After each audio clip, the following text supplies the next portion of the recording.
Agreement को register और सब रजिस्ट्रार रजिस्टर कर सकता है, जहाँ revenue officer not less than the rank of tehsildar, assistant collector first class, उसके विलो कोई ऑफिसर इसको टेस्ट नहीं कर सकता, उसके ऊपर के ऑफिसर इसको कर सकते हैं, डीड बना सकते हैं इसकी रजिस्ट्रेशन डीड। ठीक, तो इन द फॉर्म ऑफ ये जो डॉक्यूमेंट बनेगा, जो एग्रीमेंट उनके बीच में होगा एक्स ओनर और अपने प्रोस्पेक्टिव ओनर के बीच में, तो ये एग्रीमेंट जो है एक डॉक्यूमेंट की फॉर्म में बनेगा, जिसको हम कहते हैं तहरीरी फॉर्म में। ठीक, तहरीरी फॉर्म, रिटर्न फॉर्म में। ठीक है, वर्बल नहीं हो सकता, ये एग्रीमेंट होगा रिटर्न फॉर्म में होगा।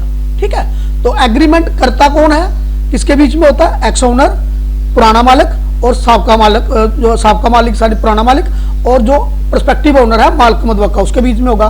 करेगा कौन इसको रजिस्टर, सब रजिस्ट्रार करेगा, और सब रजिस्ट्रार या उन तहसीलदार के मतलब revenue officer not less than the rank of tehsildar, वो कर सकते हैं। ठीक है, तो उससे नीचे कोई नहीं करेगा।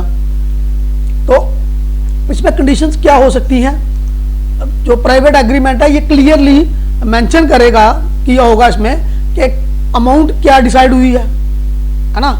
अब जिसकी ज़मीन है तो मैं भी लगान लेता हो, उसके हिसाब से क्या अमाउंट उनके बीच में डिसाइड हुई है, जहाँ कोई और शर्तें उन्होंने रखी आपस में मानी हुई हैं एक दूसरे की शर्तें, कि ये वाली ज़मीन मैं आपको दे दूंगा, वो वाली ज़मीन आप ले लो, ये वाला हिसाब रख लो, ये वाला हिस्सा मैं रख लूँगा, है ना। ये चीज़ें उनके बीच में हुई होंगी प्राइवेट एग्रीमेंट में। उसके बाद दोनों अपने अपने हिस्सों का क्या ले लेंगे, पोजेसन ले लेंगे। ठीक, लेकिन एक्स ओनर जो है वो जो है ये प्राइवेट एग्रीमेंट उसको इस चीज़ का राइट नहीं देता है कि वो अपनी जितनी उसकी प्रिस्क्राइब्ड स्केल है, जो 12.5 म्यारी एकड़ प्रिस्क्राइब्ड स्केल थी, 12.5 म्यारी एकड़ जो प्रिस्क्राइब्ड स्केल थी, उससे ज़्यादा वो एक्स ओनर नहीं रख सकता, पक्के इस प्राइवेट एग्रीमेंट का सहारा लेके वो इससे ज़्यादा ज़मीन नहीं रख सकता। उसको ज़मीन कितनी मिलेगी, मैक्सिमम लिमिट रहेगी 12.5 म्यारी एकड़ ही रहेगी। ठीक, इसमें जो मालिक मुतवक्का है, जो उसको ज़मीन मिलेगी उसके ऊपर उसकी लेवी जो है वो बच जाएगी। वो लेवी देने से, सरकार को लेवी देने से क्या हो जाएगा, उसकी लायबिलिटी खत्म हो जाएगी। नेक्स्ट स्लाइड वही है। Due to this prospective owner will free from the liability to pay levy, जो लेवी की अमाउंट देनी थी उसने सरकार को, उससे क्या हो गया, वो फ्री हो गया, वो लायबिलिटी उसकी खत्म हो जाती है। ठीक, अब जो ये रजिस्ट्रेशन जो है, ये जो इवेंट जो हम बात करें, जो रजिस्ट्रेशन हुई, रजिस्ट्रेशन कर दी, रजिस्ट्रेशन डीड की सब रजिस्ट्रार ने या तहसीलदार ने कर दी या किसी और हायर ऑफिसर ने कर दी। अब ये रेवेन्यू रिकॉर्ड में एंटर होगा, पटवारी उसको एंटर करेगा in the form of mutation under section 12।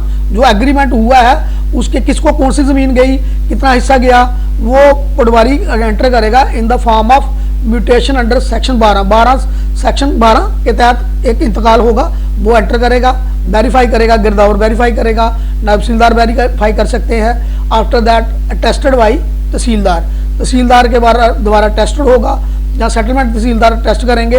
एक कापी उनकी जो म्यूटेशन रजिस्टर होता है, काउंटर फाइल होती है, एक पार्ट उसका ऊपर जो पार्ट होता है उस पर एंटर होता है, उसको बोलते हैं पटवार, दूसरा होता है परत सरकार।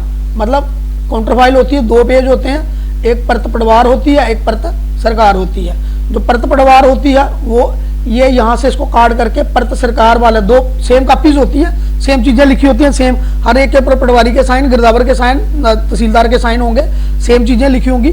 थोड़ा सा ये है कि परत सरकार जो है वो डिटेल में लिखी होती है। ठीक, और उसके ऊपर जो पार्टीज हैं, जो भी पार्टीज हैं, विटनेस है, उसी के ऊपर साइन होते हैं। ये परत सरकार यहाँ से निकाल करके, यानी कि रजिस्टर से काट करके ये तहसील ऑफिस में जमा हो जाती है, रिकॉर्ड रूम में जमा हो जाती है।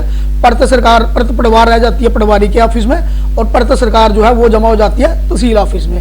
तो इसकी एक एक कापी जो है दोनों को पार्टीज को दे दी जाती है, जहाँ वो ले सकते हैं, एक्स ओनर भी ले सकता है और दूसरा प्रोस्पेक्टिव ओनर भी ले सकता है। तो इस तरीके से this is mutation under section 12 section 12 के तहत जो इंतकाल होता है वो इस तरीके से होता है। वो सारा डिपेंड करता है कौन सा जो आपने रजिस्ट्रेशन डीड जो रजिस्ट्रार के पास रजिस्टर हुई है उसमें जो चीज़ें लिखी हुई हैं उसी के हिसाब से ये होता है। ठीक है, तो thank you so much for watching my this video. तो this video was about section 12 of Jammu and Kashmir agrarian reform act Thank you so much for watching this video. Thank you so much.